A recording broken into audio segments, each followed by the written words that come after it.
ఇల్లు కట్టువారు నిషేధించిన రాయి మూలకు తలరాయి ఆయెను. అందరికీ స్వాగతం. ఈరోజు మనం చాలా ముఖ్యమైన అంశం గురించి మాట్లాడుకోబోతున్నాం. అవే పాపం, బలి మరియు రక్షణ. అయితే మనం సాధారణంగా వినేదానికి భిన్నంగా, పూర్తిగా బైబిల్ ఆధారంగా ఒక కొత్త కోణంలో వీటిని పరిశీలిద్దాం. సరే, మన ఈ చర్చని ఒక ప్రశ్నతో మొదలుపెడదాం. ఈ ప్రశ్న పాపం గురించి మనం సాధారణంగా ఆలోచించే పద్ధతిని సవాలు చేస్తుంది. అలానే ఈరోజు మనం తెలుసుకోబోయే ముఖ్యమైన విషయానికి దారి చూపిస్తుంది. ముందుగా మనం ఒక కీలకమైన విషయాన్ని అర్థం చేసుకోవాలి. బైబిల్ ప్రకారం పాపానికి ఒక రూపం కాదు, రెండు విభిన్నమైన రూపాలున్నాయి. చూడండి, బైబిల్లో పాపం అనే మాటకు ఒక్క అర్థం కాదు, రెండు అర్థాలున్నాయి. ఈ తేడాను మనం సరిగ్గా అర్థం చేసుకుంటేనే మిగతాదంతా స్పష్టమవుతుంది. ఇది చాలా ముఖ్యం. సరే, ఈ రెండిటి మధ్య తేడా ఏంటో చూద్దాం. ఒకటి, మనం చేసే పనులు, అంటే దేవుని ఆజ్ఞల్ని ఉల్లంఘించడం. ఇక రెండోది, అది మన పరిస్థితి, అంటే మనకు పుట్టుకతో వచ్చిన మన బలహీనమైన శరీరమన్నమాట. ఈ శరీరంలో పాపం అనే కాన్సెప్ట్ని ఇంకొంచెం లోతుగా చూద్దాం. ఇది మనం కావాలని చేసిన తప్పు కాదు, మన మానవ స్వభావంలోనే ఉన్న ఒక లోపం లాంటిది. ఇది మనకు పుట్టుకతో వచ్చిన బలహీనత. పాపం గురించి మనకొక కొత్త అవగాహన వచ్చింది కదా. ఇప్పుడు ఇదే వెలుగులో క్రీస్తు బలిని కూడా మనమొక కొత్త కోణంలో చూడాలి. అది ఎలాగో ఇప్పుడు చూద్దాం. ఈ మాటలు చాలా శక్తివంతమైనవి. ఇక్కడున్న అసలు విషయమేంటంటే, యేసు మనకు బదులుగా శిక్ష అనుభవించడానికి రాలేదు, మన తరపున ఒక ప్రతినిధిగా నిలబడ్డారు. ఈ తేడా చాలా చాలా ముఖ్యం. దీని వెనక ఉన్న లాజిక్ చాలా సింపుల్.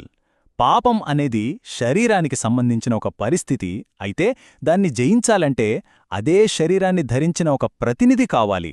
అందుకే క్రీస్తు మన అసలు స్వభావాన్ని, అంటే ఆ శరీరంలో పాపాన్ని స్వీకరించారు. సరే, ఇప్పుడు మనం అసలు విషయానికొచ్చేశాం. ఈ చర్చలో ఇదే అత్యంత కీలకమైన భాగం.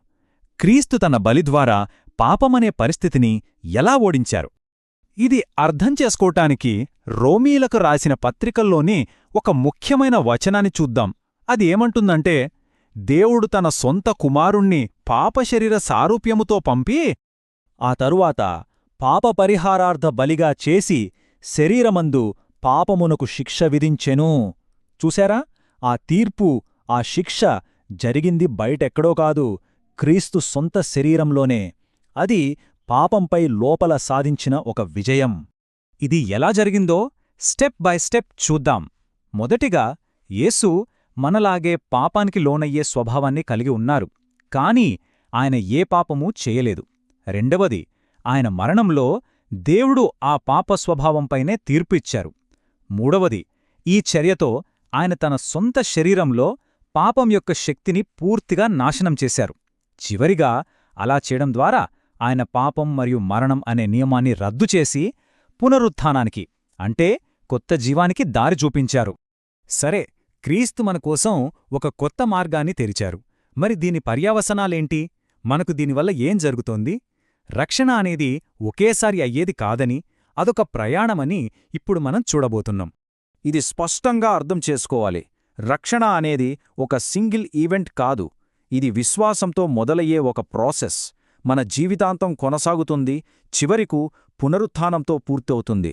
ఇది మన పాపపు పనులను, మన పాపపు స్వభావాన్ని రెండింటినీ సరిచేసే ప్రక్రియ. రక్షణకు దారితీసే ఈ మార్గంలో 4 ముఖ్యమైన దశలు ఉన్నాయి. మొదటిది విశ్వాసం మరియు విధేయత, అంటే సువార్తను అర్థం చేసుకుని దాన్ని అంగీకరించడం. రెండవది బాప్తిస్మం, ఇది మన గత పాపపు చర్యల క్షమాపణ కోసం. మూడవది పవిత్రీకరణ, అంటే దేవుని వాక్యం ద్వారా మన జీవితకాలం పాటు శుద్ధి చేయబడటం. ఇక చివరిగా 4వది పునరుత్థానం. అప్పుడు మన ఈ హీనమైన శరీరం మార్చబడి అమర స్వభావం వస్తుంది, అంటే మన పాపపు పరిస్థితి శాశ్వతంగా తొలగిపోతుంది. చూసారా? ఇదొక సంపూర్ణమైన పరిష్కారం. ఈ చర్చను ముగించే ముందు ఒక ఆలోచనతో వదిలిపెడుతున్నాను. క్రీస్తు తన శరీరంలో పాపం యొక్క శక్తిని నాశనం చేశారు, బాగానే ఉంది. మరి మన జీవితాలలో పాపం యొక్క క్రియలను నాశనం చేయడం అంటే అసలు అర్థమేమిటి? ఇది మన పవిత్రీకరణ ప్రయాణం గురించి మరింత లోతుగా ఆలోచించేలా చేస్తుంది కదూ.